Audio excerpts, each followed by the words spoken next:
Today, the Federal Open Market Committee kept interest rates near zero and maintained our asset purchases. Widespread vaccinations, along with unprecedented fiscal policy actions, are also providing strong support to the recovery.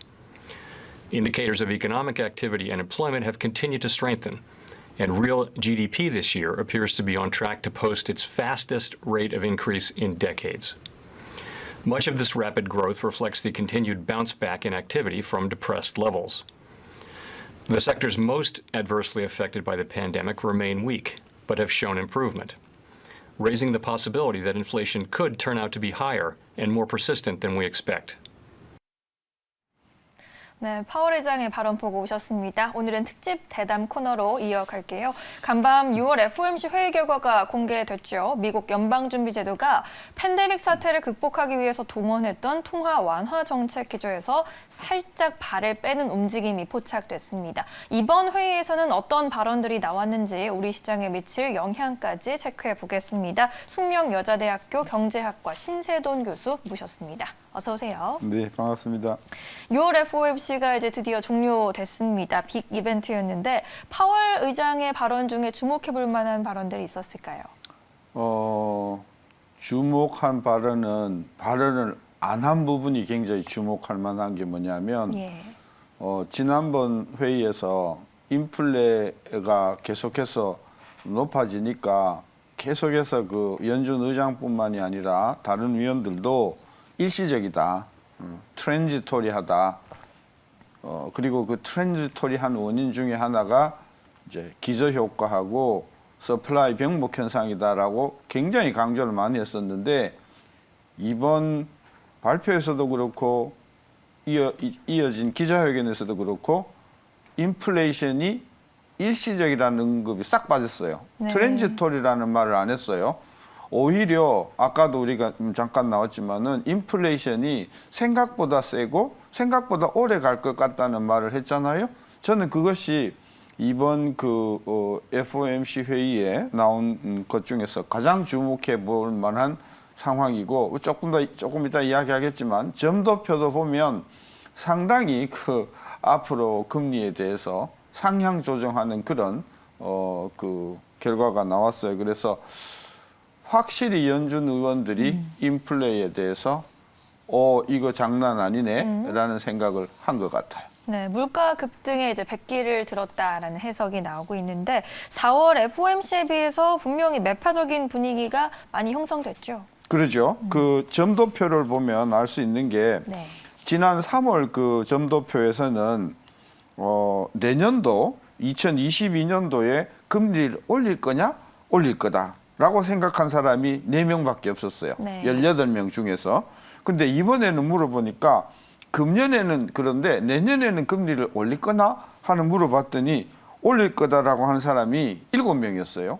4명에서 7명으로 늘었죠.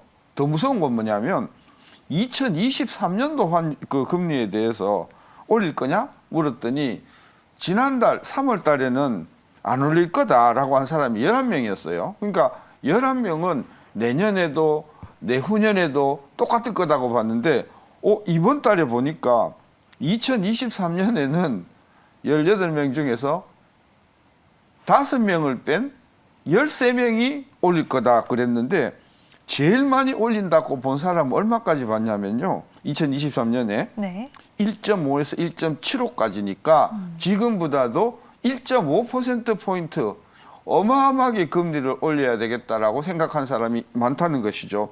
저는 요분들은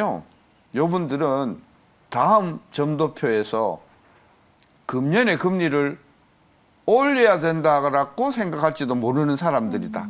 저는 그래서 비록 오늘 그 점도표에서는 금년에는 아무도 안 올릴 거라고 생각을 하고 있지만 저는 상황이 바뀌면 금리를 금년에도 올려야 되는 거 아니야? 라고 생각하는 위원들이 많이 나올 것 같아요. 이렇게 점도표 이야기해 주셨는데 그러면은 올해 하반기 안에 금리 인상 가능성이 제기된 건가요? 그러니까 이번에 나온 점도표로는 아무도 금년 중에는 금리를 올려야겠다고 생각하는 사람이 없는데 내년에는 확실히 올려야 된다라고 하는 사람이 굉장히 많아졌고 내후년에는 지금보다도 거의 2배 이상으로 금리를 올려야 된다는 사람까지 나올 정도로 네. 인플레를 심각하게 보고 있다. 이 말은 무슨 뜻이냐면 만약에 다음 달 물가 통계나 다음 달 잭슨홀 미팅에서 물가 상승률이 지금보다도 더 높아지게 되면 연준 위원들이 아니야, 금리 서둘러서 올려야 되는 거다. 이렇게 생각하는 사람이 많이 나올 것 같아서 이번 그 기자회견에서도 의장이 말했지만 좀 더 두고 보겠다. 자료를 조금 더 두고 보겠다라고 했는데 아마도 8월쯤이면 금년 중에도 금리를 올려야 되는 거 아니냐라고 하는 부분이 결정이 날 것 같고요. 오늘 회의에서는 연준 의장은 금리는 두더라도 양적 완화는 조금 줄여 나가겠다라고 네. 하는 거를 심각하게 지금 토의하고 있다.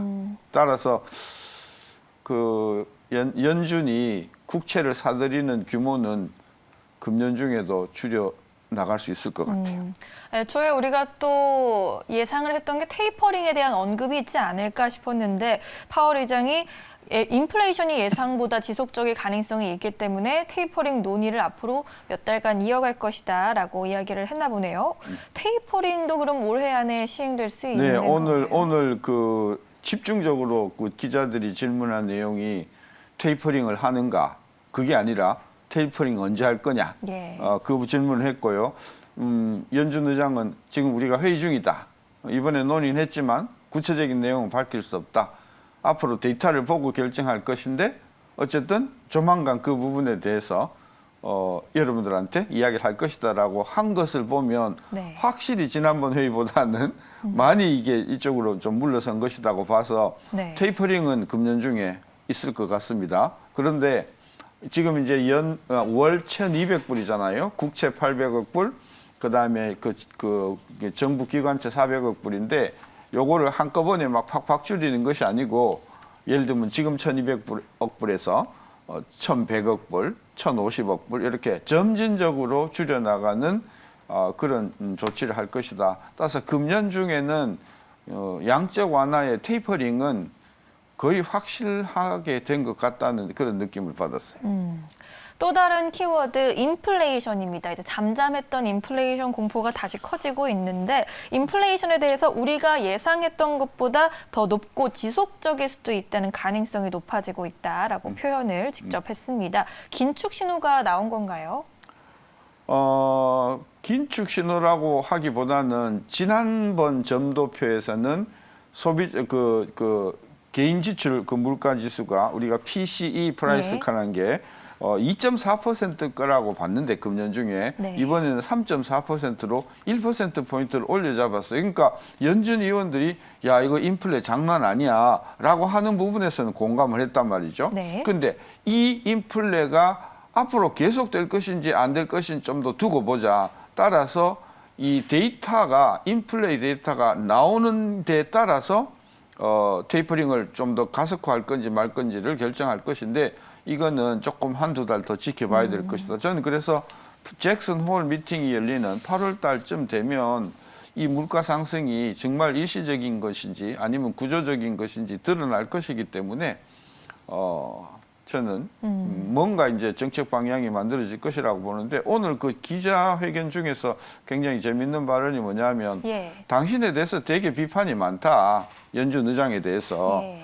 아니 당신은 포워드 가이던스라 해가지고 앞으로 여러분들이 전망할 수 있도록 해주겠다라고 해놓고서는 맨날 옛날 자료를 보고 그 옛날 자료도 어느 정도 충분히 평균적으로 물가가 불안해질 때까지는 행동하지 않겠다라고 하는 거는 연준 의장으로서 매우 이게 소극적이고 영어로 이야기하면 컴플레인스 나태한 거 아니냐 이런 비판이 있었어요. 저도 공감이거든요. 네. 연준이 조금 뭉개고 있다. 굉장히 지금 액션을 좀 망설이고 있다. 그건 사실인 것 같아요. 그렇군요. 최근에 안 그래도 넘쳐나는 유동성 공급으로 인해서 영래포 자금이 사상 최고치를 기록했습니다. 시장의 부작용이 우려되고 있는 상황인데 이에 따라서는 연준의 대응 방안은 없었을까요? 네, 그에 대한 질문이 나왔었어요. 영래포에 대해서 이 부분도 분명한 이제 이야기는 하질 않았는데 예. 검토하고 있다. 그래서 영내보를 줄여나가면서 시중의 유동성을 좀 줄여나가는 쪽으로 검토하고 있다고 했는데 이번에 오늘 나온 것 중에서 되게 재밌는 게 뭐냐면요. 은행들이 그 연준에 예치하는 것을 지불준비금이라고 하는데 그 지불준비금에 대해서 통상적으로 이자를 안 줬었거든요. 근데 이번 조치에서 5bp를 주는 걸로 이것을 올렸어요. 네. 그래서 그 부분에 대해서 이제 그게 주면 어떤 효과가 있냐면 은행들이 돈을 빌려주기보다는 연준에 넣어놓음으로 해서 이제 유동성이 조금 이렇게 축소되는 효과가 있거든요. 근데 그 부분에 대해서 너무 그게 크게 확대해서 가지는 마라. 그러나 그 연준 지불 준비 예금에 대해서 금리를 0.05% 인상하기로 한 것은 이번 연준 회의에 굉장히 중요한 상징성이 있는 통화긴축의 신호라고 저는 그렇게 읽었어요. 오, 알겠습니다. 그러면 이제 경제 성장률에 대해서 전망치가 변화가 있었는지도 한번 여쭤보고 싶은데 경제 성장률 전망치에 대해서 좀 상향을 한 건가요? 네, 했죠. 네. 네, 3월 달에는 금년 성장률이 6.5라고 봤는데 이번에는 7%로 봤거든요. 내년 내후년 성장률은 뭐 거의 변동이 없었어요. 근데 재밌는 말은 내년 내후년에는 어떻게 될 건지 누가 아냐고 네. 그런 식으로 질문도 했고 또 답변됐어요. 그래서 확실한 건 뭐냐면 성장이 굉장히 좋다. 물론 취약한 부분이 있긴 있고 취약한 지역이 있긴 있으나 네. 성장 굉장히 좋다. 이렇게 이번에 확인을 했죠. 네, 그렇다면 이제 다음 FOMC 7월에 예정되어 있는데 7월 FOMC에는 어떤 관전 포인트 가지고 보는 게 좋을까요? 저는 이거 우리 물가가 지금 계속해서 4월, 5월, 6월, 7월까지 계속해서 물가가 이렇게 올라간다고 하고 그게 좀 물가 상승률이 더 커진다고 하면 저는 깜짝스럽게 금년 중에 그 테이퍼링뿐만이 아니라 기준금리를 올려야 하는 상황까지도 갈지 모르고요. 지금 시장에서는 연준 의장과 지금 연준이 굉장히 나태하다. 굉장히 상황을 뭉개고 있다 하는 비판이 점점 커지기 때문에 시장에서는 이미 금리가 올라갈 것을 알고 상당히 지금 자산을 옮겨가는 그런 그 모습을 보이게 오늘 주가도 많이 떨어지지 않습니까? 네. 저는 그런 차원에서 앞으로 다음 달, 다음 달 회의에서 물가 상승이 가라앉으면 몰라도 안 가라앉는다고 하면 굉장히 급속적인 어떤 그런 테이퍼링과 기준금리 인상 조치가 서둘러 나타날 가능성이 저는 굉장히 크다. 저는 그래서 오늘 그 기자회견에서도 이야기했지만은 오늘 연준 회의는 지난 한 10여 년 동안 가장 중요한 네. 분기점이다. 그 피벗이라고 했거든요. 굉장히 중요한 어떤 그런 즉 연준의 행동이 그동안의 어떤 그런 그 뭉개는 자세에서 앞으로 적극적으로 액션을 취하는 금리를 올리고 테이퍼링을 하는 그런 전환점에 굉장히 가까워졌다 하는 그런 그 평가를 할 수가 있겠죠. 네, 이번에 이제 연준의 색깔이 다소 바뀐 것 같습니다. 분기점이라고 언급을 해주셨는데 인플레이션에 대한 인정이 있었다라는 점, 기준금리 인상에 대해서 선을 긋기는 했지만 그 신호가 보이고 있다라는 점 잘 체크해 보셔야겠습니다. 다음 7월 FOMC 회의 그리고 잭슨홀 미팅에서 나올 내용들도 함께 주목해 보죠. 오늘 말씀 여기까지 듣겠습니다. 고맙습니다. 네.